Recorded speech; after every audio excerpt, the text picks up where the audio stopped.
Coucou tout le monde, j'espère que vous allez bien. On se retrouve aujourd'hui pour le bilan du mois d'avril, les tops, les flops, les blops, parce qu'il y a quand même deux produits où j'ai un peu du mal. Je crois que c'est quand même des flops, mais voilà. Bref, on va discuter de tout ça aujourd'hui. On va commencer avec les tops. Avec les tops et avec les produits teint. J'ai deux fonds de teint dont j'ai envie de vous parler, en tout cas qui sont des tops pour moi ce mois-ci. D'abord, celui de chez KVD Beauty, le Good Apple. Ce fond de teint est juste incroyable. Alors, c'est un fond de teint, j'ai l'impression qu'on adore ou qu'on déteste. Si vous avez vu la loge de Gabrielle l'utiliser, elle le déteste, c'est une cata chez elle. Pourtant, elle a la peau mixte. Moi, j'ai la peau, vous savez, grasse. Alors, pour moi, l'application se passe super bien. Le rendu sur la peau est juste... En fait, la couvrance de ce truc est incroyable, vraiment. Et donc, je trouve que le rendu est magnifique. On a vraiment une peau... Enfin, j'ai vraiment une peau que je trouve... Voilà, un teint qui est juste parfait. Voilà, son rendu est très très beau, l'application pour moi est facile, je brille en fin de journée. C'est ça qui est un petit peu paradoxal avec ce fond de teint-ci, c'est que sur les peaux qui ne sont pas grasses, sur les peaux mixtes ou les autres types de peau normales ou sèches, il a tendance apparemment à aller marquer les petites zones de sécheresse. Moi je n'en ai pas, donc j'ai pas trop ce souci-là. Donc il a tendance à aller marquer les zones de sécheresse et donc à avoir ce problème qu'ont les fonds de teint mat. Mais à côté de ça, moi, il me fait quand même beaucoup briller en fin de journée. C'est son bémol, c'est que je brille pas mal en fin de journée. Mais à part ça, voilà, à part ça, moi, c'était un gros coup de cœur. J'ai adoré l'utiliser. Je l'ai beaucoup utilisé ce mois-ci. C'est celui que j'ai le plus utilisé avec celui de chez MAC, le Studio Fix Tech.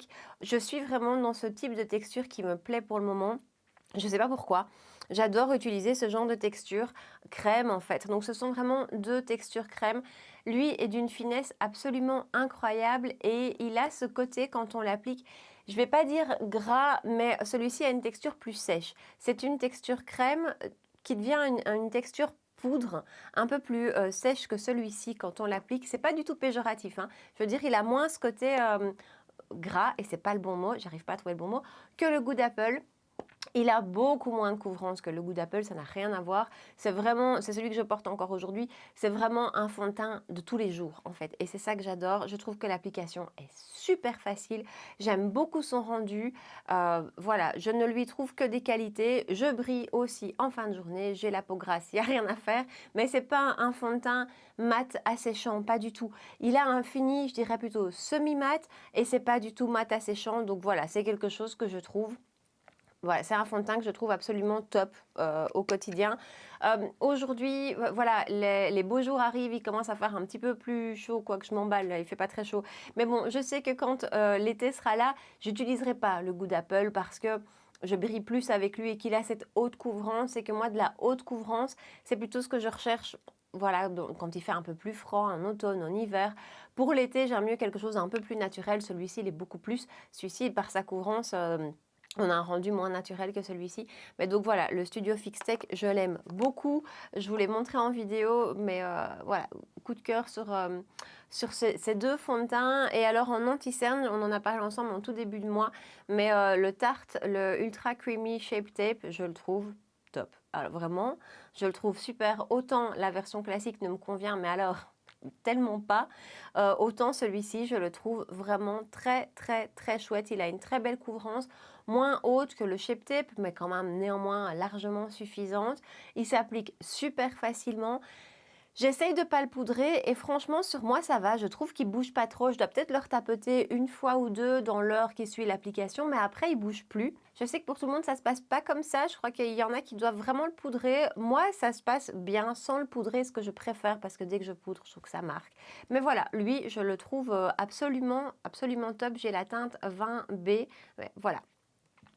Alors, toujours dans les produits teints, beaucoup de bronzer et de blush, mais vous savez que c'est vraiment le péché mignon. Alors, le duo de chez Patrick Ta, donc le duo crème contour et poudre bronzante qui se trouve chez Cult Beauty. De toute façon, comme à chaque fois sous ma vidéo dans la barre d'infos, vous avez la liste de tous les produits dont je vous parle avec les liens qui vous renvoient sur les sites où on peut les trouver. Donc celui-ci dispose chez Cult Beauty. J'ai la teinte la plus claire, la teinte She's Statuesque. Je vais vous accrocher ici la vidéo dans laquelle je l'utilise parce que Je vous dis, j'ai la teinte la plus claire et je crois qu'elle ne conviendra pas à beaucoup de carnations. Donc si vous avez la peau ne fût-ce qu'un petit peu plus foncée que moi, je ne suis pas sûre que le plus clair vous ira parce qu'il est vraiment clair. Mais voilà, bref, c'est un produit dans lequel on a une crème contour, un produit contour qui a vraiment une teinte plus froide et un bronzer en poudre plus classique. Je dois dire que j'aime énormément le produit contour en fait. La poudre bronzante est très belle, c'est un beau bronzer fin avec une texture agréable, voilà, une teinte assez claire, hein, de nouveau. Je ne sais même pas si vous allez voir le swatch, ouais, vous allez le voir, voilà. Mais le produit contour, je le trouve super. Il se travaille hyper facilement. Il vient vraiment bien se fondre au teint. C'est pas un produit contour qui est sec et qui est difficile à travailler comme, enfin, voilà. Mais il y a certains produits contour, par exemple le Tantour de Huda que tout le monde adore. Ben moi, j'ai un peu de mal à le travailler. Je trouve qu'il est un petit peu sec à travailler. Celui-ci est juste ce qu'il faut entre le crémeux et le pas trop crémeux. Voilà, c'est un super beau produit. Patrick Ta, encore une fois, une belle réussite. Donc lui, je l'adore. Et alors, en bronzer classique, un bronzer poudre 100% classique, je n'ai pas lâché, vraiment, avant que le Patrick Ta n'arrive, je n'ai pas lâché celui de chez Dior. Je le trouve génial. C'est le Dior Forever Natural Bronze. J'ai la teinte 4 qui se présente comme ceci. C'est un bronzer mat, on ne peut plus classique. Et en fait, on ne peut plus facile. Franchement, je trouve que c'est le bronzer qui, voilà, qui est hyper facile au quotidien parce que sa teinte est juste très belle. Il est chaud, mais pas trop, je trouve. Je vais encore vous faire un swatch, voilà. Hein, la maladie des swatchs. Donc, c'est celui qui est là. Je trouve qu'il est chaud, mais pas trop. Il a une texture ultra fine. Vraiment, la poudre est super fine. Elle vient vraiment bien se fondre. Elle vient vraiment bien se mélanger. Il y a aucune démarcation qui se fait. Il n'est pas trop pigmenté. Et finalement, franchement, au plus j'utilise le bronzer, au plus j'en teste, au plus je me rends compte que c'est ce que je préfère. Je préfère un bronzer qui n'est pas trop pigmenté et que je peux construire, que je peux moduler plutôt qu'un bronzer qui est vraiment plus pigmenté et avec lequel je dois vraiment faire gaffe quand je l'applique. Celui-ci, c'est pour ça que je vous dis, c'est le bronzer facile. Voilà, il s'applique hyper vite, hyper facilement. Il est top, il a un beau rendu, il a une bonne tenue. Voilà, je trouve que c'est le bronzer de tous les jours, donc je le trouve absolument génial. Et alors un autre bronzer qui est absolument génial et que j'adore utiliser et qui en fait est aussi facile que le Dior que je viens de vous montrer, mais qui est juste très cher, donc j'ai économise un petit peu, c'est celui de chez Dolce & Gabbana. Donc c'est le Solar Glow Ultra Light Bronzing Powder que j'ai en teinte 20-100 qui ressemble à ceci. Et franchement, là aussi, on est sur une texture de poudre très fine, vraiment douce comme ça au toucher. La teinte est juste comme il faut aussi, c'est relativement clair, donc de nouveau faites attention à vos carnations. Moi c'est la teinte 20, c'est celle qui est là. Là il y a quand même 2 passages, hein, pour vraiment avoir ce rendu là. Voilà, rien à dire de négatif si ce n'est son prix, mais bon ça c'est autre chose. Mais au niveau de la qualité du produit, c'est très beau. Franchement, c'est super beau. Ça s'applique super bien, ça se fond. Vraiment, voilà, vraiment, je n'ai rien à lui dire de négatif. Il est absolument splendide. J'adore ces produits et puis c'est tellement beau en plus. Alors, en blush, ouais, parce que les blushs, là, vous savez que j'adore ça. D'abord, on reste chez Dolce & Gabbana. Donc, j'ai ici le duo, hein, donc c'est le Solar Glow Illuminating Powder Duo en teinte de Peach Blossom qui ressemble à ceci. Ce truc est top. En fait, je ne m'attendais pas à avoir une poudre aussi pigmentée. Donc le blush est franchement bien pigmenté, je m'y attendais pas. Mais néanmoins, c'est pas un blush avec lequel vous allez faire des taches. C'est un blush qui s'estompe assez facilement, qui dégage une très belle lumière. Il est lumineux, mais pas trop. C'est pas non plus un blush boule à facettes avec lequel vous vous dites « Ouh là là, je mets pas d'highlighter parce que le blush est déjà largement assez lumineux ». Non, franchement, c'est très beau. Le côté highlighter qui est là, c'est un highlighter un petit peu pêche, comme ça. J'ai pas d'highlighter dans cette teinte-là. Je sais pas si vous allez voir, je suis pas sûre, il est juste là. C'est un de ces highlighters que j'aime beaucoup parce que ce sont des highlighters de tous les jours. Vous savez, ceux qui sont, on les voit, ils sont là, mais ils sont pas trop là. Ils sont pas trop imposants. C'est pas le truc qui va refléter à l'autre bout de la terre. Il est juste très beau, très subtil, il apporte une belle lumière, il s'applique bien. Voilà, c'est des très beaux produits hyper réussis. Alors si je dois garder un coup de cœur blush de ce mois-ci, vraiment, c'est mon gros coup de cœur blush de ce mois-ci, j'ai eu du mal à pas l'utiliser. C'est celui de chez Stila, c'est pas une nouveauté, hein, c'est juste une nouveauté pour moi. Le fard crème lèvres et joues, donc le Convertible Color que j'ai en teinte Lilium, que j'ai trouvé sur Beauty Bay, mais il est dispo sur d'autres sites, je crois sur Look Fantastic aussi. J'adore, vraiment, j'adore ce blush. Donc, on est sur une texture crème, c'est vraiment des textures crème, ça revient très fort pour le moment, c'est l'été, on a envie de ce genre de texture. Moi, j'adore ces textures, que ce soit les Glow Play Blush de chez MAC, vous savez que ce sont mes number one, qui sont plus secs dans leur texture que les Fenty ou que celui-ci, par exemple. Ceux-ci ont une texture au toucher, comme ça, un petit peu plus grasse. Je ne sais pas si vous allez voir, je vais vous montrer, s'il veut bien faire le focus. Allez, voilà. Vous voyez ce côté un petit peu gras, comme ça. Après, c'est pas du tout péjoratif, hein, quand je dis gras, ça tient quand même tout à fait correctement, hein. Voilà le swatch, j'ai même fait un double swatch. Ça tient très bien même, c'est pas que ça tient correctement, c'est que ça tient très bien. C'est que ce côté gras amène un petit côté un petit peu lumineux, juste ce qu'il faut, pas trop. La teinte est juste parfaite, ça s'applique super facilement. Je l'applique à l'éponge. Voilà, celui-ci, je le trouve génial. Et alors dans la même idée, parce qu'on est quand même dans la même idée, les blushs de chez Melt Cosmetics, ils sont juste splendides. Donc j'ai ici la teinte Golden Hour que j'ai utilisée avec vous en vidéo. Et j'ai ici la teinte Honey Thief qui est juste très très belle. Celle-ci, je ne l'ai pas utilisée avec vous. Même chose que le Stila, une texture un peu grasse. Mais de nouveau, c'est pas négatif, c'est pas péjoratif. Donc celui du bas, c'est celui de chez Melt. Voilà. On est vraiment sur le même type de produit, sur le même type de texture qui s'applique très très facilement, qui sont bien pigmentés. Je dois dire que les Melt sont hyper bien pigmentés. Il faut y aller peut-être doucement quand on l'applique. Voilà, très beau rendu, très belle tenue. Ce sont des textures crème. D'abord, je trouve que les textures crème, ça a toujours un rendu plus naturel, plus fondu. Et ce sont des textures crème avec lesquelles, en tout cas, moi, j'ai jamais eu de soucis. Ça n'a pas déplacé la matière en dessous. Et pourtant, je poudre avant de les appliquer. Donc, je poudre mon teint avec ma poudre matifiante. J'utilise mon bronzer poudre et après je passe mon blush. Ça peut faire peur comme ça, on peut se dire la texture crème va venir accrocher la poudre qui est en dessous et la décrocher. En fait avec ceci, pas du tout. Si vous l'appliquez par tapotement avec une éponge, il n'y a aucun problème et le rendu est juste, voilà, juste magnifique. Donc je reviens très fort au blush crème et ceux-ci sont très très très beaux. Ensuite, on passe aux yeux avec les mascaras. D'abord, j'ai envie de vous reparler. Alors, je ne vous l'ai pas encore... Si, je vous l'ai montré en action. Si, je vous l'ai montré en action. C'est la base Volume Booster Lash Primer de chez Essence.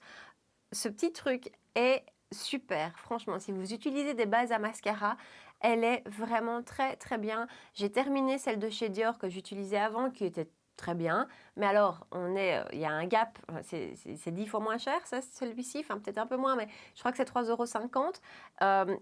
Et franchement, voilà, ça apporte un volume aux cils, ça gaine vraiment les cils, je le trouve très très bien. On l'utilisera encore ensemble dans la vidéo petit prix qui va arriver ce mois-ci, mais... voilà, gros coup de cœur pour ce produit Essence.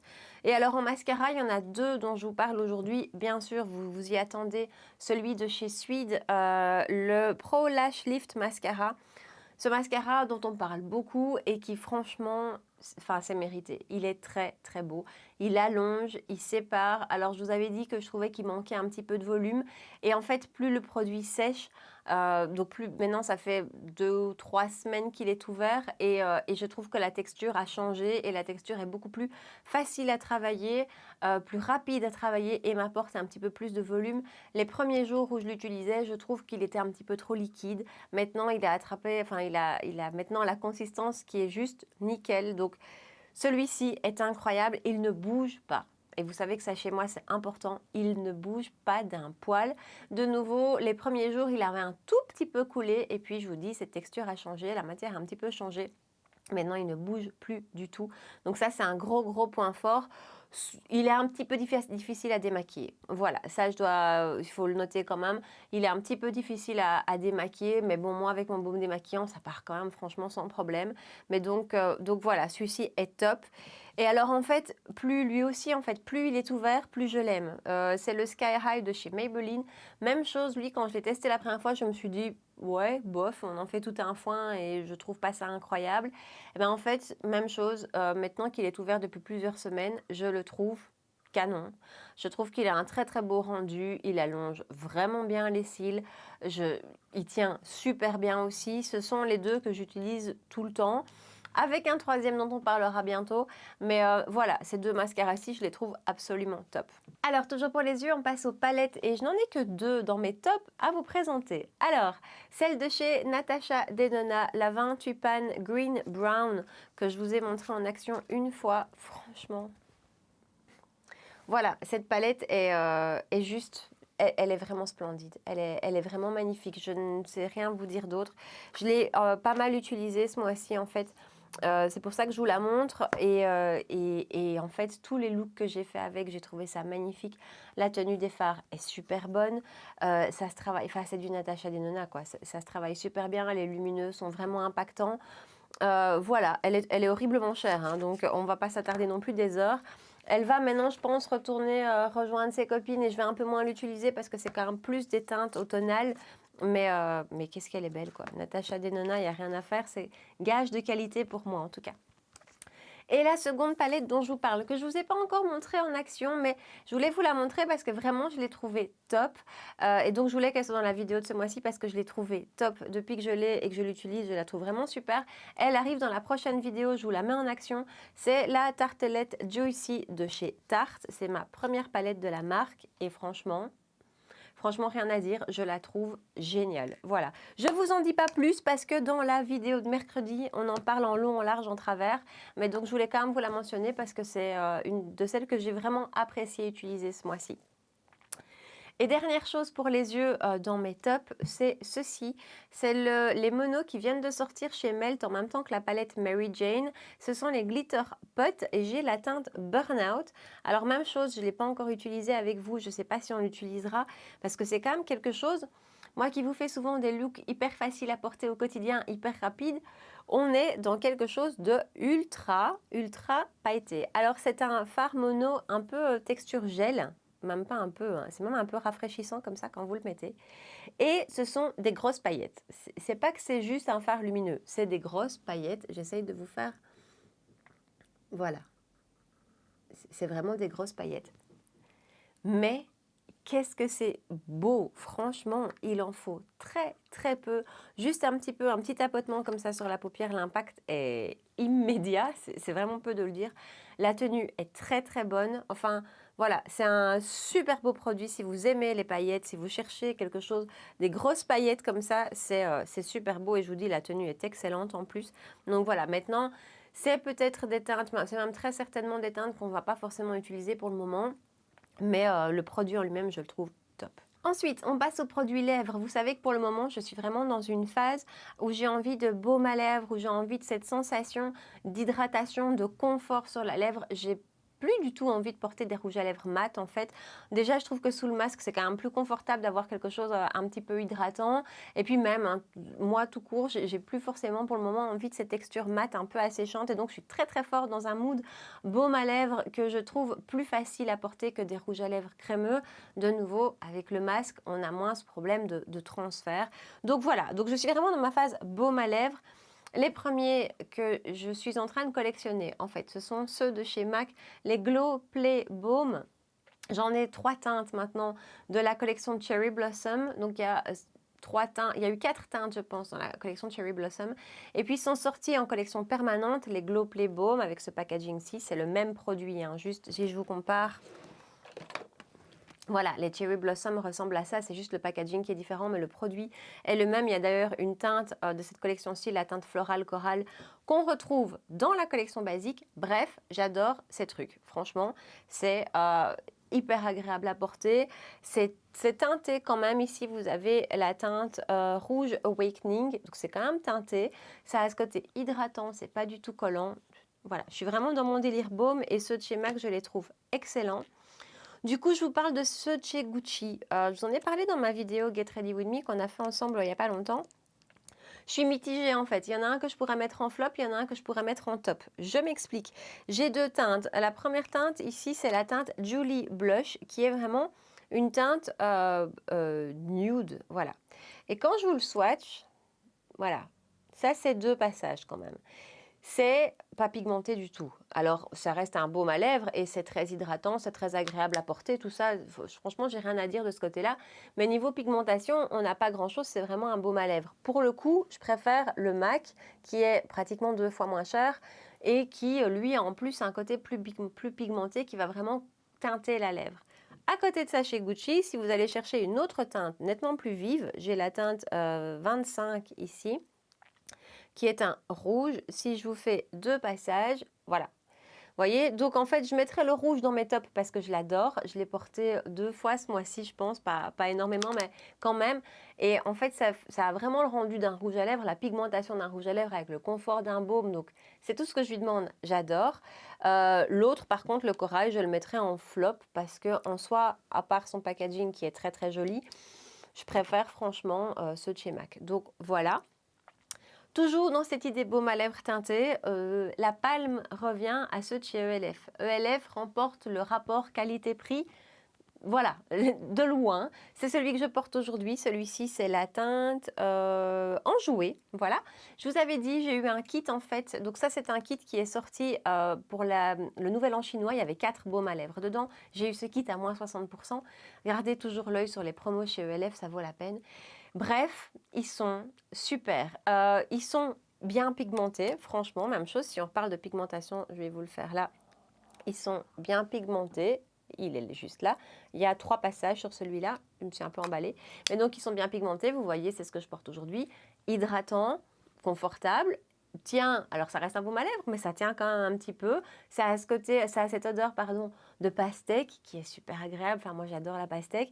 Donc, voilà. Et pour un prix qui est, je crois que prix plein, hors kit et hors promo, je crois que c'est 8 €. Ou quelque chose comme ça. Donc, voilà. À côté des Gucci, parce que rappelons le Gucci est là qui coûte 42 €. Hein, voilà, avec le même confort, la même texture. Donc, ça, voilà. Et le dernier produit lèvres que je trouve génial et que j'ai adoré porter, ce sont les rouges Coco Bloom de chez Chanel. Voilà, on est dans la même idée. C'est ce rouge à lèvres qui n'en est pas un, qui est entre le baume et le rouge à lèvres, qui est hyper pigmenté. J'ai la teinte 116 Dream. Je vais vous faire le swatch ici. Même chose, deux passages. Et ce que je trouve génial avec celui-ci, c'est que celui-ci est un nude. Je voulais quelque chose de facile à porter parce que les autres teintes, vous voyez, sont quand même vives. Un petit peu comme quand j'ai fait l'achat du Gucci, je voulais quelque chose de facile à porter. Et voilà, celui-ci, on a vraiment une belle pigmentation. Même chose, hyper confortable à porter. Et alors celui-ci, quand il s'efface, il laisse une petite teinte sur la lèvre. Il laisse la lèvre légèrement teintée. Donc voilà, je pense que je vais racheter d'autres teintes de celui-ci parce que je les trouve top. Alors, on va passer au blop. Je crois que c'est Mimi Signature qui faisait ça, qui disait des blops. Mais on va passer au blop parce que franchement, je ne sais pas me décider. Je ne sais pas me dire si ce sont des flops ou des blops. D'abord, la palette de chez Viséart, La Soleil, La Plage. J'étais tellement impatiente de la tester, cette palette. D'ailleurs, je vous ai fait une story sur Insta. Quand je vous fais des stories sur Insta comme ça de produits que je viens de recevoir, c'est que vraiment, je meurs d'impatience. Et je mourrais d'impatience de tester cette palette. Et je suis quand même franchement déçue. Hein. Je ne sais pas si vous avez vu ma vidéo dans laquelle je l'utilise et je suis quand même franchement déçue. Ce qui m'embête avec Viséart, c'est qu'on n'est pas sur une qualité constante. La spritz est absolument géniale. Les petits fours, là, les petits fours, j'ai la teinte lilas, il est juste magnifique. Ici, on est sur des fards qui manquent d'opacité, clairement, qui ont plus ce côté légèrement topper, qui pour un ou deux ont un petit côté un petit peu sec. On n'est pas sur des fards qui sont complètement crémeux. Les mats sont beaux et se travaillent bien. En fait, c'est pour ça que je ne sais pas si je le mets en flop ou en blop, parce que je trouve que les mats sont bons. Je trouve que les lumineux, je vous dis, il manque d'opacité, il manque d'impact complètement. Cela dit, on arrive à un rendu qui est pas moche, qui est joli. L'harmonie est très belle. Mais non, en fait, c'est un flop parce que franchement, quand je sais à quel point je dois travailler cette teinte, aller la rechercher des dizaines de fois pour avoir le rendu que je veux, non, en fait, c'est un flop. Je me décide maintenant, mais c'est un flop. C'est bien malheureux parce que c'est une palette que je trouvais l'harmonie superbe. Elle est pas donnée quand même, Viséart. C'est pas des palettes qui sont données, mais elle est vraiment décevante. Donc voilà, finalement c'est un flop, je me décide. Et alors la deuxième palette dont on parle, que finalement je vous ai pas montré en vidéo et je pense pas que je vous la montrerai en vidéo parce que j'ai déjà mon planning de ce mois-ci qui est fait et il y a d'autres palettes que j'ai vraiment envie de vous partager, des palettes un petit peu plus de saison. Là je vous parle de la Mary Jane de chez Melt Cosmetics. Alors avant que j'oublie, si vous cherchez une revue hyper complète de cette palette, je vous conseille d'aller sur la chaîne de Alicia, la chaîne Kinky Sweat. D'abord, elle a fait un live dans lequel elle swatchait la palette, elle la comparait avec la Glam de chez Natasha Denona, j'y arrive. Et ensuite, elle a fait une vidéo dans laquelle elle fait 4 looks avec la palette et dans laquelle elle re-swatch tout. Je ne sais pas très bien quoi vous dire. C'est une palette qui est difficile en fait. C'est une palette qui est vraiment pas facile. C'est vraiment pas la palette que vous allez pouvoir prendre et vous faire un petit make-up rapide en 2 secondes. Même pas avec les toppers. Alors, il y a 4 mats dans la palette. Les mats sont bons, se travaillent correctement. Ils demandent quand même à être travaillés réellement et ils sont bien pigmentés. Ça coince très fort pour moi au niveau des lumineux. D'abord, on a 2 toppers ici qui ont un impact, ils sont impactants. Alors d'abord, c'est vraiment des toppers, donc les utiliser seuls sur la paupière, ça rend pas grand-chose. D'ailleurs, dans la vidéo que je viens de vous recommander, d'ailleurs, je vous mettrai le lien sous la vidéo, comme ça vous aurez le lien, on voit très bien, elle l'utilise dans un des 4 looks qu'elle fait, elle utilise un des fards en topper, c'est pas terrible. Par contre, par-dessus d'autres fards, ça rend, mais à la texture, c'est sec, c'est franchement sec. Et pour moi, c'est pas parce qu'un fard est un topper qu'il doit être sec. J'ai des fards un petit peu scintillants comme ça, un peu topper en mono, qui sont pas secs du tout. Ils sont poudreux aussi, donc c'est vraiment une palette avec laquelle je vous conseille, mais de loin, de faire votre teint bien après, parce qu'il y en a des chutes, c'est mortel. Tous les fards chutent très fort. Les lumineux, il y en a qui sont pas mal, il y en a 1 ou 2 qui sont pas mal, il y en a qui sont vraiment, vraiment pas faciles. Celui-ci, par exemple, Sweet Lucy, il est sec, il est grumeleux. Je ne sais pas si vous allez voir, par exemple, je vais vous montrer la palette de tout près. Voilà, vous voyez, Sweet Lucy, je viens de le swatcher. Je ne sais pas si vous voyez ce côté un peu grumeleux comme ça. Même au niveau du doigt, quand on le swatch, c'est un peu sec. Par contre, quand on l'applique avec un spray de finition, si on vient l'humidifier avec un spray, ça se passe très bien. Le rendu est super impactant, c'est très joli, mais il faut comme ça venir l'appliquer très délicatement parce que sinon on a des grosses chutes en ayant humidifié le pinceau. Donc voilà, c'est une palette que je trouve compliquée. Voilà, c'est pas une palette facile. Alors elle n'est pas mauvaise parce que vraiment il y a des fards qui sont bons. Voilà, je vais vous swatcher celui-ci par exemple, vous voyez, il est très très beau, c'est Santa Maria. Je vais vous swatcher Bamba. Bamba par exemple, elle est déjà un peu plus sec. Ça se voit pas forcément au swatch, mais vous voyez, c'est des fards qui sont super bien pigmentés. Voilà, le troisième là, c'est beau, qui sont bien lumineux, mais qui sont pas faciles à travailler de par leur texture qui n'est pas crémeuse. On est habitué, c'est peut-être ça en fait, on est habitué avec des choses un peu plus crémeuses, plus faciles à travailler. Donc elle, je reste sur ma position, c'est vraiment un blop parce que je trouve l'harmonie très belle. Moi, c'est vraiment des choses que j'adore. J'aime beaucoup le rendu que j'ai fini par avoir avec, je l'ai utilisé 4 fois ou 4 ou 5 fois quand même. J'ai toujours aimé le rendu final que j'ai eu. Maintenant, c'est pas facile. Voilà, c'est pas une palette facile et c'est pas une palette avec des textures qui sont parfaite. C'est une palette qu'il faut travailler vraiment et il faut faire attention quand on l'utilise et donc voilà, mais après l'harmonie est très belle si elle vous tente et si vous êtes prête à devoir travailler les fards un petit peu différemment, peut-être un petit peu plus que ce qu'on fait d'habitude, alors franchement elle peut vous convenir, mais si vous cherchez quelque chose qui a une facilité d'application, une facilité d'usage comme Natasha Denona, c'est pas comparable. Voilà, il n'y a pas photo. J'avais sorti la Natasha pour vous la montrer à côté en vous disant, moi je préfère ça, qui se travaille beaucoup mieux, ou celle-ci, la noire de chez Lorac, qui est très sale. Je préfère largement la qualité des fards de cette marque-ci, de cette palette-ci, où c'est hyper facile à utiliser. Mais donc, voilà. Alors, on va passer au flop. Je pense que j'ai jamais eu autant de flops dans une vidéo qu'aujourd'hui. J'en ai quand même 5, ouais peut-être. Alors, dans les flops, on va parler d'un produit qui n'est pas du make-up, un déodorant. Je ne vous ai jamais parlé de déodorant, mais là c'est tellement une cata que je me dis il faut que je vous en parle. Ce produit valse à la poubelle dans la seconde où j'ai terminé cette vidéo. J'ai voulu tester. Parce j'en avais quand même pas mal entendu parler et qu'en fait, je suis tombée sur un site où c'était très sérieusement en promo, les déodorants de chez Schmitt. Déodorants naturels, sans aluminium, 100% naturel, no aluminium, pas de parfum artificiel, pas de propylène glycol. Voilà, on est sur un déodorant 100% naturel. Je ne sais pas pourquoi j'ai eu envie d'essayer ça, mais on ne m'y reprendra pas à 2 fois, je vous le garantis. D'abord, ça me fait un gommage de l'aisselle quand je l'applique parce que c'est hyper rugueux, c'est vraiment pas du tout agréable. Et c'est la première fois de ma vie que je ne sens pas bon en fin de journée, que je transpire et que je sens pas bon.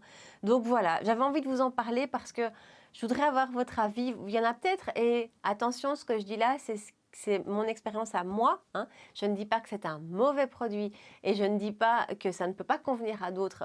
On est toutes différentes, des peaux différentes et des pH de peau différents, et donc il y en a certaines à qui ça convient certainement très bien, mais en tout cas voilà, moi je vous préviens que ça convient pas forcément à tout le monde. En tout cas à moi ça va pas du tout. Voilà, déodorant 100% d'origine naturelle, l'odeur ça sentait très bon, enfin quand je l'appliquais, parce qu'en fin de journée c'était pas ça.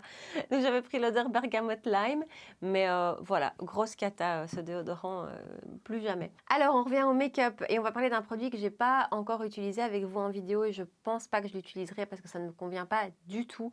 C'est la base à paupières de chez KVD Beauty, la Shake Primer, base de fard à paupières impact maximal. Alors, cette base de fard à paupières, effectivement, je trouve qu'elle fait très bien ressortir les fards. De ce côté-là, elle est très efficace. Par contre, j'ai 2 bémols à lui donner. D'abord, je trouve que le packaging est absolument pas pratique du tout. Voilà, ça c'est une petite chose en plus. Donc il faut secouer, on a une pipette, il faut ensuite venir appuyer derrière pour faire sortir une goutte, tout ça. Voilà, mais alors par contre, les fards ne tiennent pas du tout chez moi. Alors autant ça fait ressortir l'intensité des fards, c'est sûr, mais je vous assure qu'au bout de 2 heures, il n'y a plus rien. C'est en fait une base à paupières qui est biphasée, qui a un côté très huileux. J'ai la paupière grasse, j'ai la peau grasse, vous le savez, donc je ne dis pas encore une fois que c'est mauvais pour tout le monde. Il y en a chez qui ce sera certainement très efficace, mais attention, si vous avez la paupière grasse, ne testez pas forcément celle-ci parce que moi ça tient, mais ça tient même pas 2 heures, hein, donc voilà. Ensuite, des produits que j'ai utilisés avec vous, hein. On va parler de chez Zoeva. D'abord, le retouche Elixir, ce petit produit qui est entre l'anti-cerne et l'illuminateur pour le dessous des yeux, que j'avais pris en teinte Light Up. Alors, plusieurs bémols, le packaging qui s'est cassé. Je vais vous accrocher la vidéo ici, comme ça au cas où vous ne l'avez pas vu. Le packaging qui s'est cassé, la très petite quantité de produit. Il y a 1,4 ml de produit à l'intérieur. Alors oui, à l'achat, il coûte que 15 €, mais il y a très peu de produits. Beaucoup trop lumineux, je trouve que vraiment c'est très lumineux sous le dessous des yeux. Je vous avais dit que je le testerais mélangé à des anti-cernes classiques. Effectivement, je l'ai testé mélangé au Shape Tape, c'est pas terrible, voilà, ça n'apporte rien. Et alors en plus, au fur et à mesure, je trouve qu'il assèche le contour des yeux. Pourtant, c'est pas un produit qui est mat, mais je trouve vraiment qu'il assèche le contour de l'œil et qui vient marquer mes petites rides. Donc ça, c'est un gros flop. Ça, c'est aucune hésitation, c'est un gros flop. Ensuite, toujours chez Zoeva, le mascara, gros flop aussi. Franchement, c'est un mascara qui est censé apporter du volume. Je vous montre la brosse. C'est le type de brosse que je peux aimer en fait en général. Mais là, c'est chargé de produits. Ça fait des grosses pattes de mouche, ça fait des gros paquets. Il faut vraiment venir le travailler pour pouvoir enlever cet excédent de matière. Moi, je viens même le travailler avec une petite brosse à sourcils là, pour retirer l'excédent. Et alors, une fois que ça c'est fait, il coule. Mais il coule. Il coule très fort. Donc, non, gros raté chez Zoeva pour moi. Et dernier produit de mes flops, c'est le Ease Drop de chez Fenty. Je suis un petit peu déçue en fait qu'ils soient dans cette catégorie-ci parce que voilà, c'est la première fois que je suis vraiment déçue d'un produit de chez Fenty. Après, ça peut pas marcher à tous les coups. Ce produit m'apporte pas grand-chose en fait. Je trouve que le rendu, donc c'est un fluide teinté. On ne recherche pas du tout la couvrance avec ça, c'est vraiment quelque chose qui vient unifier le teint, donc je ne reproche pas du tout ça. Maintenant, je trouve que le rendu n'est pas très joli. Ça ne tient pas bien du tout sur ma peau en fait, mais vraiment pas. Que je poudre, j'utilise un spray de finition, que j'ai une base, rien n'y fait, ça ne tient pas bien, ça bouge très très vite sur moi au niveau des ailes du nez, du menton, du front, ça bouge très fort.